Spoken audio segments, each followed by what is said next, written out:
comes flying into some city on Air Force One and lands there on some runway, either here or somewhere abroad. And as Air Force One comes to a standstill and the door of the plane opens, the president is always greeted with one huge and extravagant welcome, right? You've seen this on TV, right? As you watch the president come down the stairs, what do we see usually, There are dignitaries, heads of nations, governors, senators, members of Congress usually there. There are flags and banners, maybe even a red carpet rolled out, right? A band plays, military personnel in uniform are usually there. Along with a throng of Secret Service agents, there are crowds and crowds and crowds of people hoping to catch a glimpse. There's the black limo ready and waiting to whisk him away wherever he's going, with a barrage of black Suburbans following behind. Folks, you know this. We give the president a hero's welcome. We pull out all the stops. Preparations are made for months when we know of a president's visit. No expense is too great because it's the president, after all. Well, folks, today is Palm Sunday, and we hear today about another sort of welcome of sorts. We hear how Jesus arrived in Jerusalem for the last time, and there he is greeted. But it occurs to me that Jesus' welcome is really lame. It's really lame. Bear with me. It's really lame. When we compare the Palm Sunday story, Jesus' welcome, to the welcome we give, say, to the president, it's a lame, stingy, and a bit embarrassing, really. Let me explain. I'm guessing this is probably in absolute opposition to what you learned in Sunday school way back when. Most of us learned that Jesus arrived in Jerusalem to a king's welcome, greeted as royalty, right? If you learned this, raise your hand, right? I think most of us did, But folks, that's not the case if we read the story.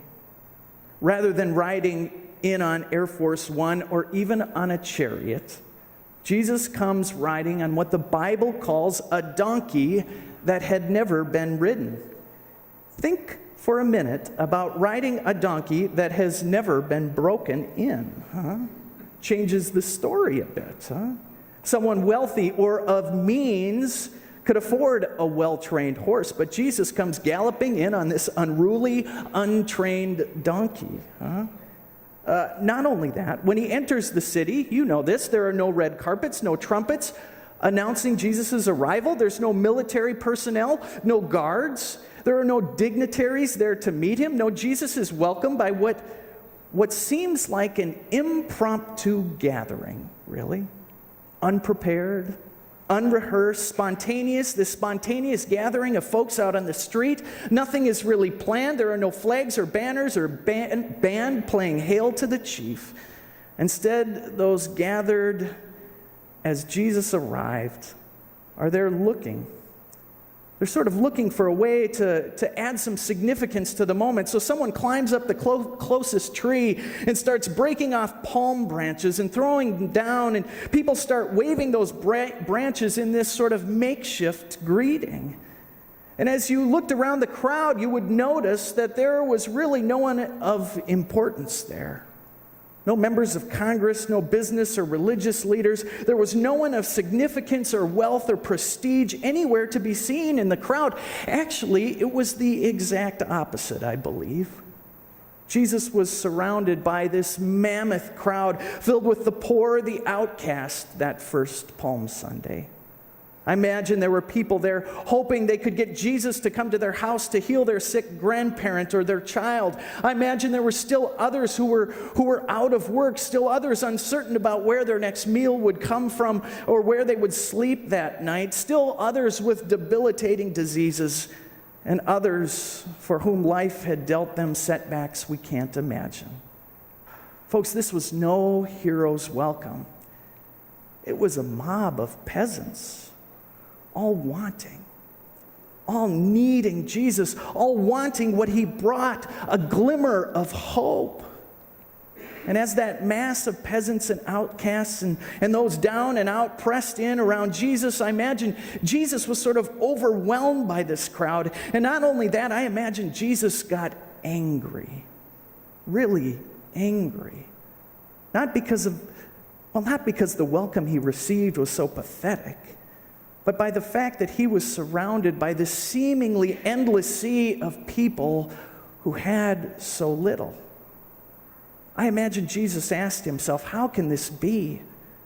How can this be here in this city that claims to be the center of the faith we share, this city that is the center of commerce and finance, where people come from miles and miles and miles around to buy and sell goods, the city where the monstrous and ornate temple sits, with all its lavish smells and bells and its scribes and its Pharisees and priests adorned in their jewelry and fine purple linens, I imagine Jesus was angry. And so Jesus, we heard, goes right to the temple in that fit of anger. And he heads to the temple, which was the center of commerce in Jerusalem back in the day. The Temple Mount was this vast open space built for commerce, where people who came from far and wide bought and sold animals and clothes and food and spices, textiles, and I bet a few souvenirs. And all those who came to town from far off places, they needed this place so they could buy and sell their goods. And so Jesus stormed up the steps of the Temple Mount, and there he started turning over the tables of those who were selling and buying at the temple. You see, Jesus wasn't a least bit surprised or even angered that buying and selling was going on in the temple. Rather, he was angered by the type of commerce that was going on. You see, all knew that the people who came to the temple came from far off places. And those selling there at the temple, they knew what we knew. Foreigners, immigrants, those who are poor, who traveled from far off places, they came to just catch a glimpse of the temple. And they knew what we knew, those sellers. They knew that these people from far off places were easy game. You see, there was money to be made. They were easy to exploit. Katie and I had the privilege, my wife and I, had the privilege of visiting Venice, Italy. It's a beautiful city.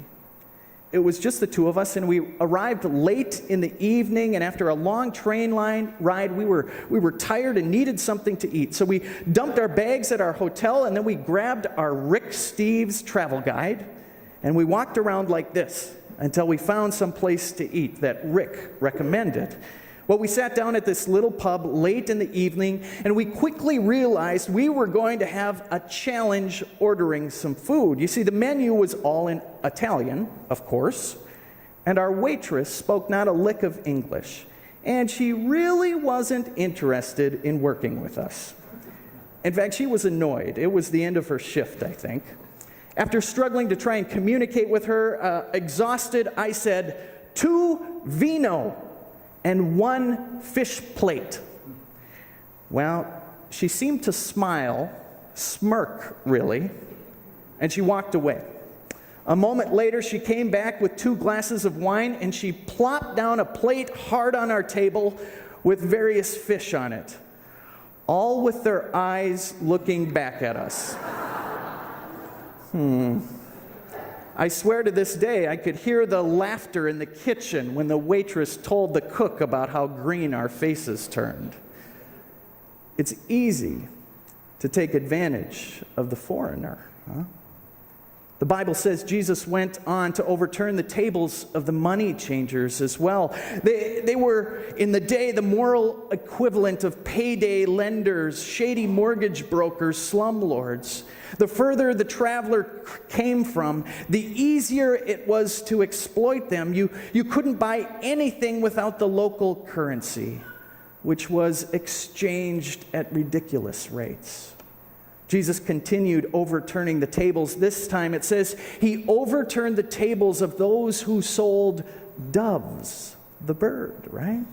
Animals were sold all over the Temple Mount. They were sold so that they could be offered as sacrifice. The wealthier you were, the larger the animal you could afford to sacrifice. Those who sold doves sold to the poorest of the poor. When Jesus was born, you may recall, Mary and Joseph, all they could afford for a sacrifice was a dove, the Bible said. The poorest of the poor bought doves for sacrifice, and we know how easy it is to take advantage of the poor. You see, when Jesus marched up on the steps of the temple, he wasn't surprised or angered by the buying and selling that was going on in the temple. He was angered by all the ways the rich were feeding off the poor and the outcast, the immigrants and those down and out. He was livid about economics, the economics that continued to pad the pockets of the rich at the expense of the poor and the marginalized. Jesus entered Jerusalem, and he was surrounded instantly by a mob of the poor and the forgotten. And instantly Jesus was outraged that this could be happening in the supposed holiest and clearly the wealthiest city. Jesus said, we heard today, "It is written, my house shall be called a house of prayer for all nations," not just for the powerful and the privileged. "But you have made it a den of robbers," he said, robbing from the poor. Not surprisingly, we know where this story leads. Jesus would find himself just a couple days later on a cross. It wasn't religion that got Jesus killed. It wasn't the growing gathering of followers. They were all peasants. They had no power. What got Jesus killed was the way he dared mess with the economics of the day. Jesus, you can start a food shelf. You can open another chapter of Habitat for Humanity or start a soup kitchen, but don't mess with the economics. You can give handouts all you want, but Jesus, don't you dare start talking about things like the minimum wage being a livable wage. Don't talk about everyone deserving something like health care. Don't mention anything about how we continue to underfund education. Don't talk about the growing education gap. Jesus, don't mess with the economics. Jesus, don't mess with Wall Street or Walmart. Don't mess with the big banks or the powerful financial fat cats of our world. Don't talk about racial inequalities, and by all means, don't say anything about the gender gap. Jesus, don't mess with economics. Folks, you know what happens, Jesus. We don't have time for this sort of talk in this world. You know what happens to politicians who talk too much about such things. It's like political suicide. You're likely to end up dead. And that's why all the crowd shouted, "Crucify him, crucify him." In the end, no one could handle things changing when it's not for their own gain. Folks, Jesus entered Jerusalem to a mob of peasants needing him. And in the end, it was for their sake, not his own, that he found himself on the cross. Thanks be to God. Amen.